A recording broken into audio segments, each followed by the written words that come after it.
Hello students, welcome back to my channel. Previous video में हमने पढ़ लिया था कॉम्बिनेशन ऑफ रेजिस्टेंस और उसी में पढ़ लिया था हमने सीरीज कॉम्बिनेशन। आज हम स्टार्ट करने जा रहे हैं parallel combination. So parallel combination क्या होता है? नाम से ही जस्टिफाई कर रहा है कि जो रेजिस्टेंस है वो कैसे कनेक्टेड है, पैरेलल में है एक दूसरे के। देखिए इस टाइप से, ये रेजिस्टेंस R1 पैरेलल में कनेक्टेड है विद द रेजिस्टेंस R2। ठीक है, when two or more than two resistors are connected between the same two points, means suppose ये वायर है, उसका ये पॉइंट है A and this point is B. So resistance 1 भी कहाँ कनेक्टेड है? Across AB, and resistor R2 भी कहाँ कनेक्टेड है? Across point AB. मीन्स दोनों जो रेजिस्टर है R1 एंड R2 दोनों ही कनेक्टेड कहाँ पर है? सेम पॉइंट पर, A और B पर। ठीक है, तो इस टाइप के जो कॉम्बिनेशन होते हैं इन्हें कहते हैं पैरेलल कॉम्बिनेशन।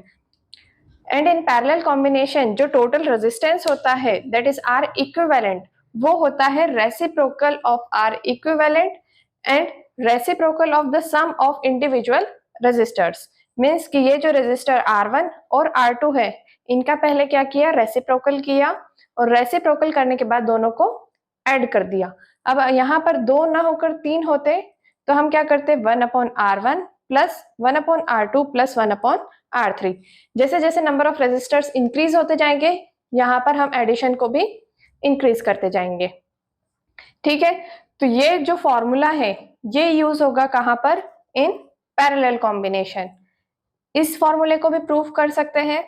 अब जो पोटेंशियल डिफरेंस होता है वो क्या होता है? किसी भी रेजिस्टर के 2 पॉइंट्स के बीच में हम वोल्टमीटर को कनेक्ट करते हैं और वहां से हम मेजर करते हैं उसका potential difference.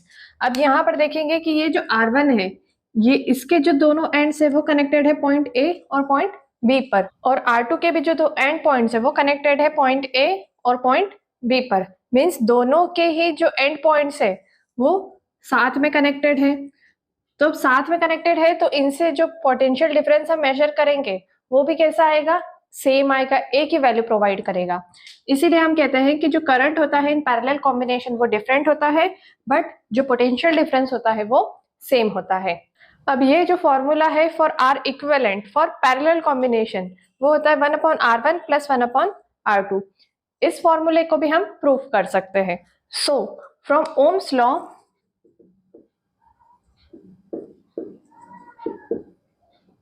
we know that V is equal to IR, और यहाँ पर जो I है वो कौन सा है? I equivalent and I and R equivalent। ठीक है, for resistor R1 current is I1 but the potential difference is same, so V equal to I1 into R1। इसे इक्वेशन नंबर 1 नाम दे दिया। And similarly for resistor R2 we can say V is equal to I2 into R2। ठीक है, इसी को हम लिख सकते हैं I equivalent equal to V upon R equivalent। ये इधर मल्टीप्लाई में है, सो इक्वल टू के इधर आएगा तो क्या हो जाएगा? डिवाइड हो जाएगा। सिमिलरली I1 की वैल्यू अगर निकालेंगे तो R1 यहाँ पर मल्टीप्लाई में है, इक्वल टू के इधर आएगा तो क्या हो जाएगा? डिवाइड।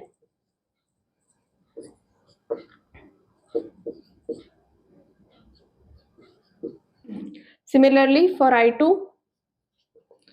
V upon R2। अभी हमने देखा था कि ये जो I इक्विवेलेंट होता है वो किसके इक्वल होता है? I1 प्लस I2 के। तो हम लिख सकते हैं I equivalent equal to I1 plus I2। अब ये जो I1 I2 की वैल्यू है हम फ्रॉम इक्वेशन 1 एंड 2 पुट कर सकते हैं। ये रही I1 एंड I2। I1 की वैल्यू है V upon R1 and I2 की वैल्यू है V upon R2 and I equivalent की वैल्यू है V अपॉन R इक्विवेलेंट। ठीक है, अब यहां से हम देखेंगे कि ये जो V है ये कॉमन निकल आएगा, ये एज इट इज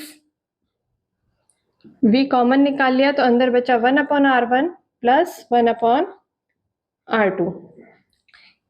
ये V और ये V कैंसिल हो जाएंगे तो हमारे पास क्या बचेगा? 1/R equivalent is equal to 1/R1 plus 1/R2। ठीक है, और यही हमको प्रूफ करना था।